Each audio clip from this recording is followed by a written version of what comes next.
wonderful day and you're getting full. My name's Aicha Smith-Belgaba, and what I created for you today was called a Sweet Six.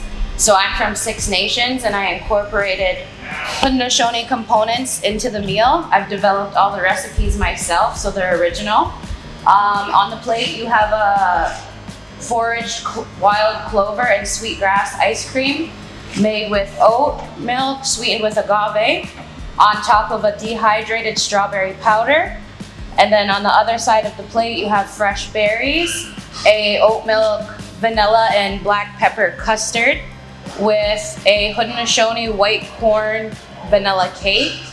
And then I made a simple cedar syrup to go on top of the cake and the custard as well. Please enjoy. Thank you. Thank you.